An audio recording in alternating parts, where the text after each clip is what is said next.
Família, eu fiquei sabendo de uma parada recentemente e aí eu queria a ajuda de vocês. Sério, Thiagão? Sério.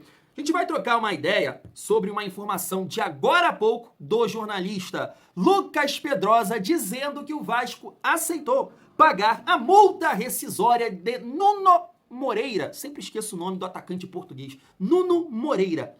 Aí vem a parada que eu fiquei sabendo. Eu não sei se você já sabe. Lembra do Robson Bambu? Que é isso, Thiago? Não, calma, pelo amor de Deus, esse calor não quero... Pô, você passa mal não, tô maluco. Robson Bambu voltar pro Vasco. Mas o Robson Bambu, tá sendo considerado o Van Dijk lá na Liga de Portugal. Sério, tia? Sério. Ai, será por isso que o Cleiton tá lá, né? Artilheiro, marca gol todo jogo? Eu sei lá, hein, família vascaína.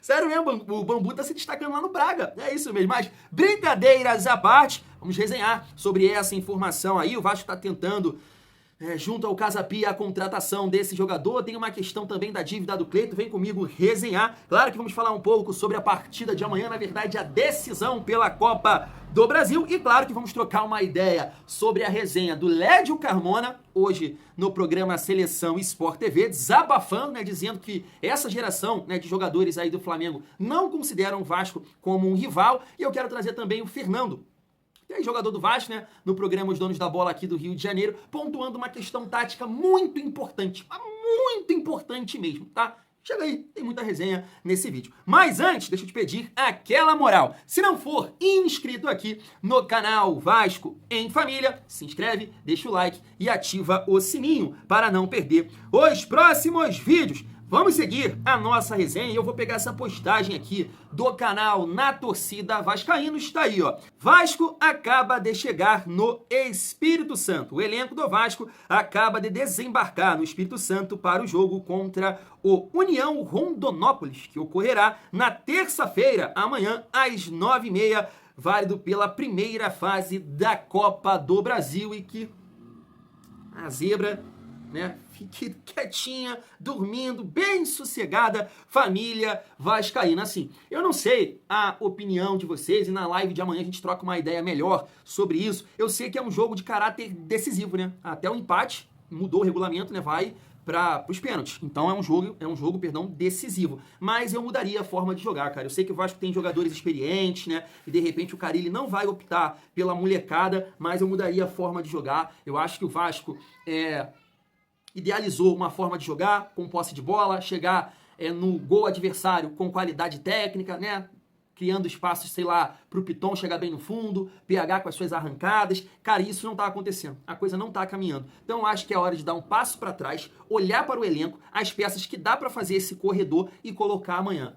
Eu entendo que não é uma decisão fácil, mas eu colocaria o Vasco jogando com 3 atacantes, né, e 3 jogadores no meio campo. Uma linha de 4, com Léo Jardim, João Vitor e Lucas Freitas, PH e Piton, cabeça de área, Paulinho 100%, eu escolheria o Paulinho e Hugo Moura de primeiro volante, Coutinho de meio armador, Alegria aqui pelo lado esquerdo, Zuccarello pelo lado direito e Verratti de centroavante. E correria pra cima deles, família vascaína, porque esse estilo de jogo, assim, dá até um certo medo, porque vamos pegar aqui pra comparar o Sampaio Corrêa, né? Porque o Volta Redonda ainda é um time, né, que o Vasco teria que passar por cima, mas é um time, vamos colocar, mais organizado, que vai disputar a Série B. Pega o Sampaio Corrêa. Cara, foi um jogo muito ruim. O Vasco não criou absolutamente nada.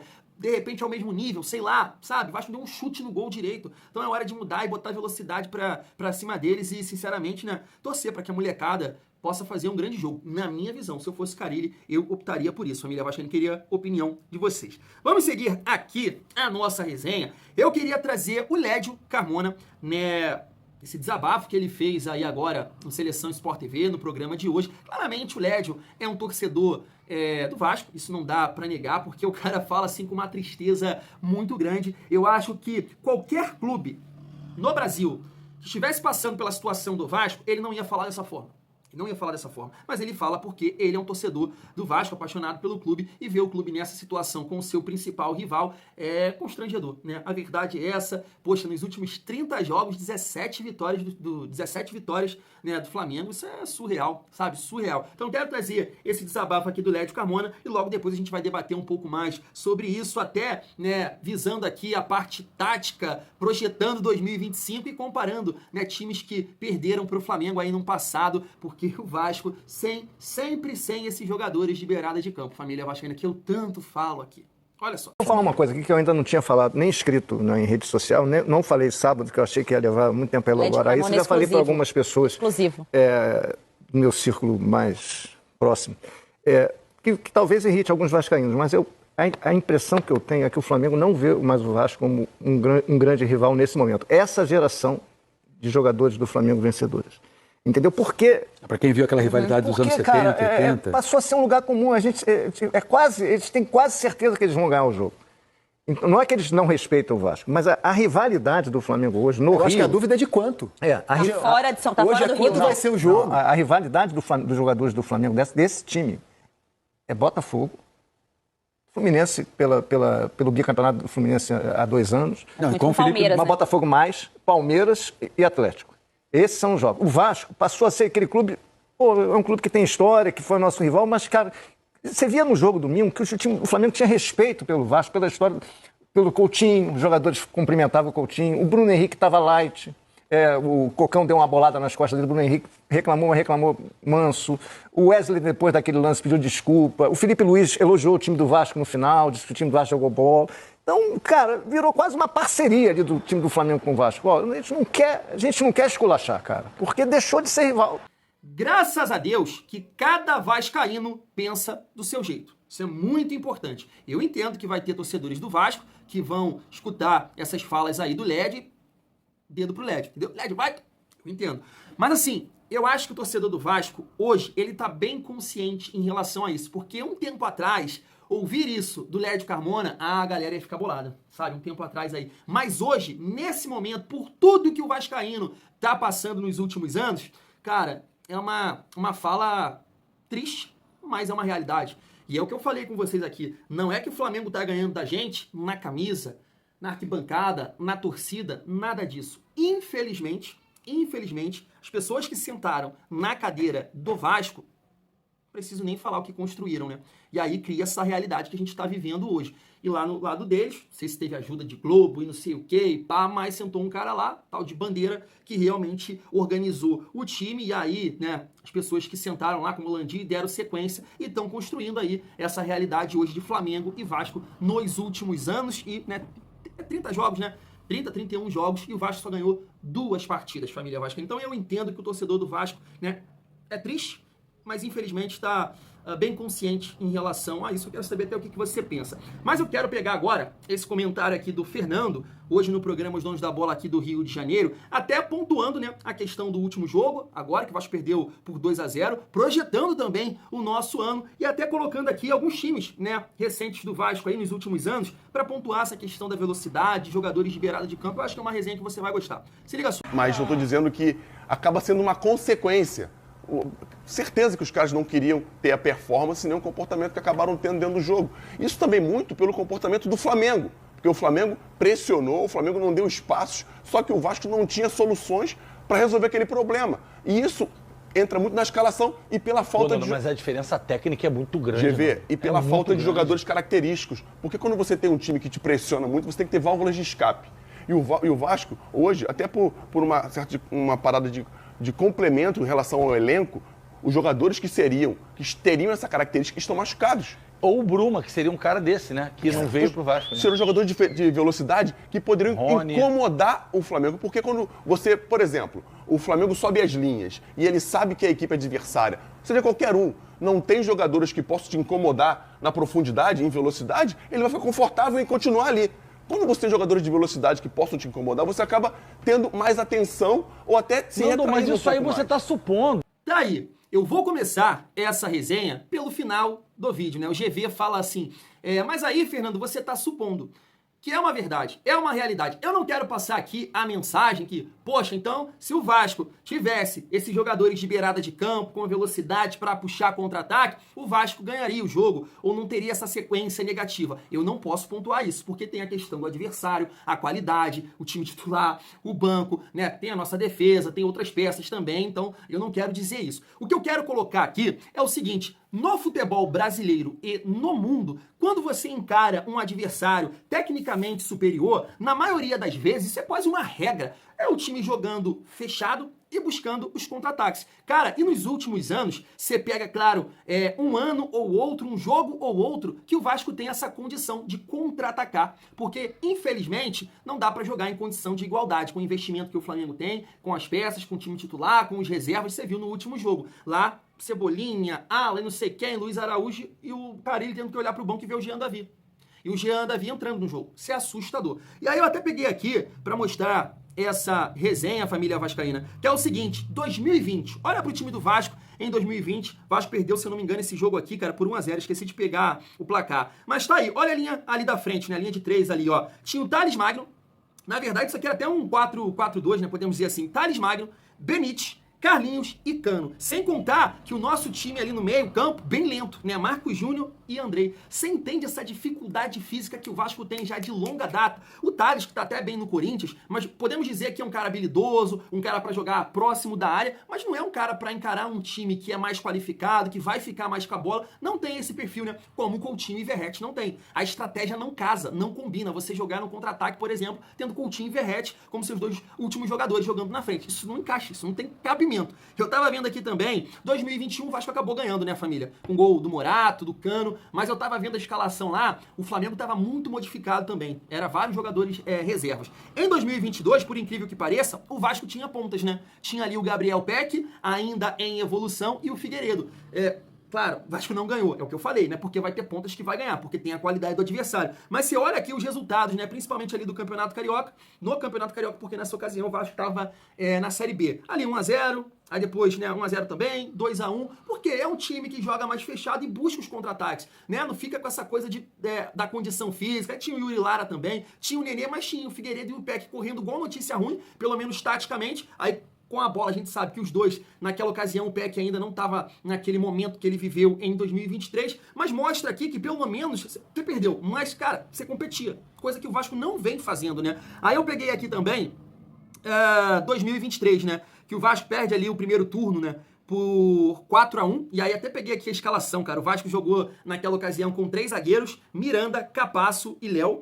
Aí no meio-campo, Galarça e Jair, olha o comando de ataque ali, Orediano, Alex Teixeira e Pedro Raul. Orediano nem conta, você lembra muito bem que era o Orediano com a camisa do Vasco nessa época, Alex Teixeira e Pedro Raul. Como é que você encara um time qualificado, mais forte que o seu dessa forma? Você vê que não tem um encaixe. Família, não tem um encaixe. Aí no segundo turno, o Vasco com o Ramon Dias perde por 1-0. Tem até aquele gol do Zé Gabriel, né? Que perde debaixo do gol. A bola bate, vai pra lá. Não bate e entra, pelo amor de Deus. Mas aí já colocou um time ali mais organizado, né? Zé Gabriel, Praxedes, Paulinho, o Peck fazendo o corredor. O time competiu melhor por essa questão de ter jogadores mais físicos. E aí a gente comenta um pouco também do ano passado, né? Que o Vasco acabou empatando por 1-1, o 6-1 não quero nem comentar porque você lembra muito bem, mas mais uma vez ali com o Jean Davi, o David também que tem essa característica de sustentar, não é um cara tão físico assim para puxar contra-ataque, né, para fazer o ir e vir, é mais um cara que abre a capa do Batman para segurar um pouco mais a bola, mais uma vez ali na cabeça de Ares Forza, Hugo Moura. Então o Vasco ao longo dos anos sempre vem tendo essa dificuldade, cara, de ter jogadores com característica de velocidade para justamente quando encarar times superiores tecnicamente, ter essa possibilidade de surpreender num contra-ataque, jogar mais fechado, não dar tanto espaço assim pro adversário. Então eu entendo que isso também é um dos motivos. Agora, olhando para que você possa também conquistar títulos, tá na parte de cima da tabela, competir de igual para igual contra o Flamengo, você tem que olhar para essa beirada de campo e investir. Isso é fato. Porque no futebol de hoje, esses jogadores, né, por incrível que pareça, né, são os que mais ganham. Os que mais ganham hoje, né, são os pontos. Porque fazem a diferença. E é aquilo que eu falo com vocês, né? Há muito tempo, o Vasco não tem esse jogador diferente na beirada de campo. Físico, habilidoso, que faz um contra um. O último foi o Éder Luiz, que nem jogava assim, né, como extremo. Então, eu acho que isso é um ponto. E se você pegar o histórico recente do Vasco, cara, quando o Vasco, com o Rafael Paiva, teve o Adson e o David, o time performava melhor. Eu sei que foi passando os jogos, o time caiu até mesmo com esses dois, mas mesmo assim não jogava da forma que o Vasco está jogando hoje, essa coisa pavorosa que a gente está vendo. E analisando o nosso time hoje, cara, eu concordo plenamente com o que o Fernando tá falando aí e encho a cabeça de vocês aqui vídeo após vídeo. O que o Vasco faz hoje dentro de campo, só o Vasco faz no mundo. Ninguém pratica esse esporte como o Vasco, sem jogadores de velocidade. Por isso que eu estou defendendo aqui a entrada do Alegria e do Zuccarello amanhã, família vascaína. E aí, para finalizar a nossa resenha, com, na verdade, 3 informações aqui sobre o mercado da bola. Tá na tela para vocês, um jornalista, me parece, argentino, tá aqui, ó, Adriano Savalli. Garré deve viajar nas próximas horas para o Rio, para acertar com o nosso Vascão. E aí, né, fazer exames médicos, tudo dando certo. Segundo ele aqui, um contrato de 3 anos. Como é que se fala isso aqui? 3 anos? Não falo nem português direito. Então assim, família, poxa, espero que dê tudo certo, que ele passe aí nos exames, né? Teve até a situação aí do GB agora, né? Então que passe nos exames, o Vasco está fazendo um investimento alto e que possa ser um jogador para agregar, para somar, que é aquilo que eu venho falando com vocês. Chegando essa peça de velocidade, do 1 contra 1, eu tenho certeza e fé. Tenha fé também que a performance do Vasco vai melhorar. Que vários jogadores que hoje a gente não está podendo ver pintado de ouro, eles vão performar melhor. Então espero que o Garré seja uma peça importante aí nesse sentido. E aí, para finalizar a nossa resenha, uma informação do Lucas Pedrosa, me parece que agora há pouco na Placar TV. Tá aí, ó. O Vasco já aceitou pagar a multa rescisória do Nuno Moreira ao Casa Pia. O valor seria na casa dos 3,5 milhões de euros. Porém, o Vasco ainda tem uma dívida com o Casa Pia pela compra do atacante Cleiton Silva. O clube português pede ao Cruz Maltino garantias financeiras para fazer essa venda. No momento, é isso que tem emperrado as tratativas pelo atacante português. O Vasco segue negociando. A página Fanáticos por Vasco destacou aqui que o jornal português, né, A Bola, tá aqui, ó, Vasco desembolsa 21 milhões de reais para contar com Nuno Moreira. Tá aí. Já brinquei com vocês, né, no início do vídeo em relação ao Robson Bambu, mas assim, cara, é até engraçado a gente comentar isso, né, porque dá para pontuar aqui uma questão da 777, que tava contratando, né, não ia pagar mesmo, tava sem dinheiro já, ia quebrar, que estava dando merda no mundo inteiro aí com seus clubes, e aí pagou, né, valores bem acima ali em relação ao Cleiton, e o Vasco hoje deve. Mas não dá para negar que a gente tem que pontuar também erros dessa gestão. Eu sei, com toda a dificuldade construída pela 777, mas o dinheiro, pouco papel colorido que tinha, deu no Jean Davi, deu no Maxime Domingues. Então assim, sabe, é difícil também, né? Então eu espero que nesse momento o Vasco possa acertar, né, que os scouts, né, tenham êxito aí nas chegadas de Berramin Garré e também de Nuno Moreira, né? Pelos vídeos que eu vi, parece até ser um bom jogador. Mas eu fico sempre aqui, né, com um pezinho atrás, né? O Cleiton chegou aqui. Não, o Cleiton não vou nem falar, meu amigo Danilo. O Cleiton teve poucas oportunidades, num contexto todo errado. Eu acho que é uma questão financeira. Mas, assim, torcer, né? Torcer para que o Nuno Moreira, acertando aí com o Vasco, possa nos ajudar. Mais uma vez, repito, chegando esses jogadores performando, confia no Thiagão, acho que vai performar melhor. Vai ganhar título? Não é isso, mas vai parar de jogar como um time da Série D, por exemplo. Fui, junto.